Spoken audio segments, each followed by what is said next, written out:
Today, we're going to get back at it and see if anything captures the magic of Andy Sidaris' filmography as well as Hard Ticket to Hawaii. Perhaps our best option is the immediate follow-up, Picasso Trigger. It sounds like a real intriguing intellectual affair, dripping with class and sophistication. Likely an incredibly fertile ground for education, pregnant with lessons and learnings of a kind your father would have taught you if he wasn't such an ignorant bitch. We'll continue our educational journey as we open on opening credits over a backdrop of some art. So you know this shit's gonna put some wrinkles in that big juicy brain of yours. I mean, the Eiffel Tower, other European monuments, this is rich. We're then notified by Miguel Ortiz via videotaped testimonial to Salazar that the plan is in motion. What plan? Revenge against the federal agents who killed his brother and co-workers. With that information confirmed, Salazar heads out to a black tie affair at the local mall where he is the guest of honor, presenting an art that he is donating. It's a painting of the Picasso Trigger, a species of fish. While all this was going on, his elderly servant has been trying his best to look menacing whilst traversing the city in a sidecar, eventually rolling up into a grassy knoll catty-corner to the aforementioned mall. Inside, Salazar has a rather cryptic conversation with the woman we'll come to know as Agent Pantera. We learn that his code name is Picasso Trigger, implying that he is some sort of agency asset. He mentions something about new beginnings before bidding her adieu, but his new beginning turns out to be a fresh ending as he steps out for a smoke and gets smoked by this traitorous wretch who no-scopes him right in his left titty. We then transition to Dallas, Texas, where this is Uncle Long Gone. Uncle Long John, also known as LG, calls some guy we don't know named Travis who's occupying the Malibu Express. He informs him of the situation regarding Picasso Trigger, Salazar, not the fish, and warns him to keep his head on a swivel for any clues that might turn up in Hawaii. So we know this is going to get deep. We then zip over to the Greenhorn Lounge in Vegas, where a couple of hometown girls thrust their way through a highly erotic and historically accurate period piece. This is where Mr. Schiavo likes to hang out to identify young recruits for his human trafficking and snuff film empire, according to a couple of former undercover agents who are expositing for us while their replacements shake in on the federal dime. Schiavo's little toady greases Cynthia's wheels in exchange for tagging the narcs with some homing devices on their way out. They're so enamored with her affections that they don't notice their boutonnieres are transmitting. Since there's only 30 minutes of battery life, the bad guys immediately take up the helicopter and stay well ahead of their quarry. The lads eventually realize there's a trailing helicopter flying low with the bazooka sticking out the side, so they pull over for an old-fashioned shootout, but decisively lose. We find a similar scene back at Edie's where Mr. Ortiz heads home after a fine meal, marking two known agents with a familiar sign on his way out. Hondo and Clay are relaxing out back when he hits them on their hip to let them know it's go time. They roll up with what is not an Uzi, but kind of looks like one. Remember Uzis? Anyway, they squeeze off a couple of rounds while live tweeting the experience. I think we all see where this is going, straight to Rule 462. There are no free gifts in life. When a stranger gifts you unexpectedly, destroy it immediately. And then the news of this assassination hits Ortiz sweetly. Now, finally, in the soft light of morning, we gaze upon the slumbering cherub Taryn, awoken by her angel mommy Donna. Familiar faces we get to intimately watch go through their morning routine, forcing us into the role of pervy little creepsters. They're getting cleaned up so they can partake in an official agency scuba dive for samples. Something. Right then, Hondo and Clayton show up with their RC prop plane, which they love flying on clear mornings. Loaded with explosives for the occasion, it reminds us of Rule 181. Always pursue new interests because you never know what new hobbies may become relevant to your profession. As the girls peruse the new additions to their shell collection from the beach, Ortiz gives the high sign for the boys to dive bomb and blow that little dinghy to smithereens, leaving the girls to ponder the delicate nature of their own mortality. reality. Back in Dallas, we see LG the horse pervert getting stalked by a couple of creepers who like to watch. After he gets back to the barn, he sends his farmhand in for some coffee and Sammy's with catastrophic results. Despite preferring to watch, the boys had no visual confirmation of their target and don't stick around after to relish in the pain and misery they've wrought. Real amateur shit. With this string of murders and attempted murders, the pieces are all now in motion. Travis is instructed to come to Texas post-haste to meet with Pantera for debriefing, as the nexus seems to be Salazar, her former asset. The danger is high, requiring he keep a low profile, hence the cowhide briefcase. Meanwhile, the ladies manage to crawl their way to the sugarcane train, for which they hold a season pass, making transportation easy. They spend their ride time trying to ascertain who would have done this, eventually ending up at the same spot where they started. This is Rule 68. Even in a pinch, you can't use novelty trains for transportation. They're typically on a closed loop. Regardless, it's a small island and they eventually end up in their old duds and hopping into a cargo plane. No safety check this time. That's just for when you feel like it. At about that time, Pantera is arriving in Dallas with an obvious tale. We then catch up with Jade at Sea Life Park, where he's apparently working as a marine biologist. He oversees the dolphin show until paged to his phone, so he may receive a call via radio. They bring him up to speed on the situation with the boat. The boat we were on has been blown up.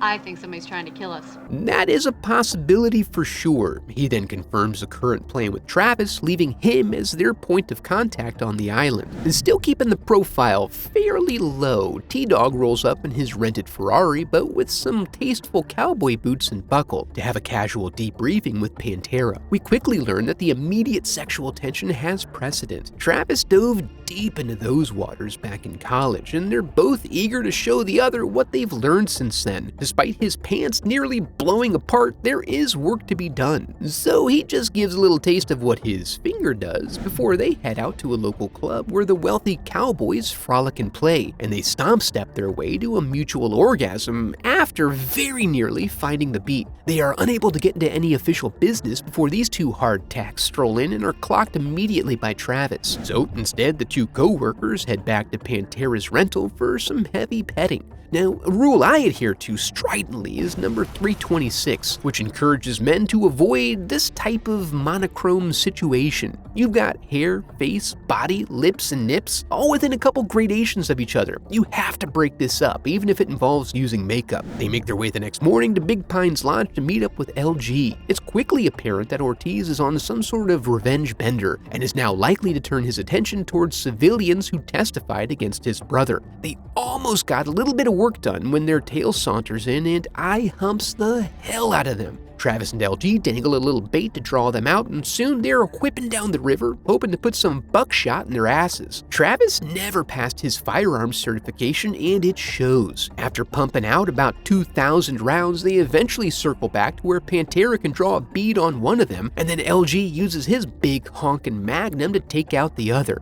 Then they leave that mess for some other sucker to clean up. Jade, Donna, Taryn, and Edie all get called in to meet up in Vegas for a briefing on a Thursday. There's rumblings of big shit going down on Monday, so their plan is to hit the syndicate on a 3-point front on Sunday, early afternoon, after a light breakfast. Travis gets to handing out assignments amidst some Donna-Pantera tension, and possibly over ownership of his cock. When they have a private moment, we learn that Donna's feminine intuition tells her there's something off about Pantera, but she is not jealous. See, she hits that modesty pose to obscure her genitals because the lady never shows. And then they swap fluids. The next day, back in Hawaii, Taryn splits off from Jade and Edie to go meet up with Jimmy John during a golfing match. Andy Sidaris is playing Whitey here and apparently was not checking the dailies closely enough to recognize that despite the attempted little comedic interlude, his body is barely moving. Even so, he is able to fully emasculate the young lad in front of his lady before sauntering off. Trying to reignite that spark, Triple J and Taryn immediately retire to the hot tub so they can work on a fresh UTI. Meanwhile, at the Greenhorn in Vegas, the other two agents eventually entice Schiavo, who is just a patron here. This means that they've been performing relentlessly in the hope that he would eventually be enticed by their sultry moves. Which works. It's snuff time, apparently, and he offers to meet them back here to audition for something special.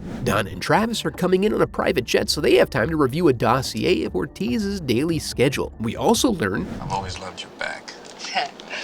that backs are best, Rule 164. While this is highly erogenous, it also snaps Travis back to a detail he remembered about some pictures of Salazar, wherein his watch appears on different wrists. Highly curious. When they arrive on the island, they go to meet up with Donna's boss from the cargo company, except he lives in a mansion now and they call him Professor. He provides them with special tools for their trade, various toys that have explosives crudely attached to them. The day before go time finds the crew on their various assignments, collecting intel and setting up pretenses for why they might be hanging around the next day. So don't worry about it or ask too many questions. And then finally, it is action day. The girls get right into the new act they choreographed for Schiavo's head of quality control. But honestly, they're auditioning for a snuff film, so dance ability is probably irrelevant. Once they've had a moment to shine, they try to go for a traditional arrest. Huge mistake as Patty Cakes immediately takes a face shot while Kim laments bringing a single-shot rifle. Eventually, Juan steps in to provide some assistance. In the aftermath, they discover the bullet only grazed her forehead. On the island, Edie and Jade attempt their arrest as well, but get absolutely worked, with Jade finding himself stuck in a Boston Crab. With Edie unconscious and unable to retrieve the stashed weapon, Jade is forced to go primal and absolutely devastate his opponents. Inside the room, he hits Boss Man with triple spinning back kicks, twirling for days and enjoying the thrill of stylistically picking apart his opponent in close quarter combat. He even does a couple of these, whatever they are, and he barely has time to express reverence for the kill before this bull moose busts in. Luckily, Edie has recovered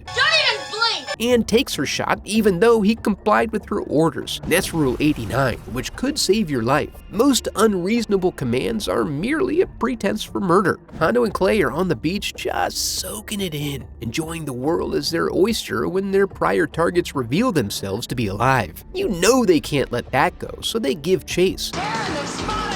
Was that not the plan? You rode right in front of them. They pause to mutually point at one another before Clay takes a round to the breast. Hondo now finds himself in unfamiliar territory, being pursued by women. He manages to lose them until he prairie dogs like a little turd. With tall grasses and a no trespassing sign, they find themselves in a unique situation. But Taryn employs a unique solution in the form of an explosive throwable that does not need to be a boomerang since it's never coming back. Pretty much all that's left is Miguel. We find him taking his morning constitutional on the beach when news of various murders reaches him. So he intelligently elects to hunker down at the crib. Taryn observes their retreat and takes advantage of the fact their sunroom is made out of paper. Unfortunately, she only kills the housekeeper, as the henchmen each emerge with little more than a light char, and to her advantage, continue to hide behind paper. During her cat-and-mouse destruction of his henchmen, Miguel is able to make his escape. Unfortunately for him, it coincides with the end of Donna's 3-mile swim out to his beachfront. She tags his dirt bike with an explosive bolt and blows him. And that's Rule 243.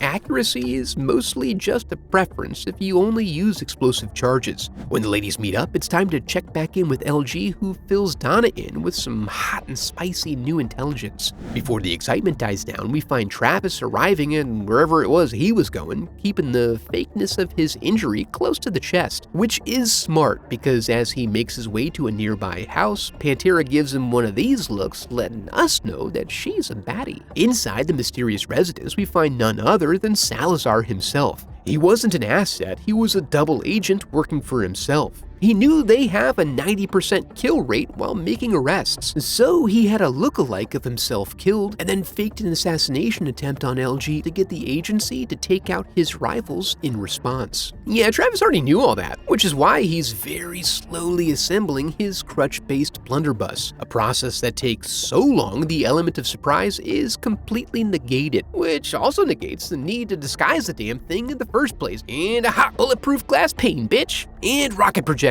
Travis comes out unscathed as per the usual, and pondering the delicate nature of their own mortality gets their middle thirds tingling, and Pantera very nearly utilizes her full feminine wiles. Luckily, Donna is impervious. She was one of them. I knew that.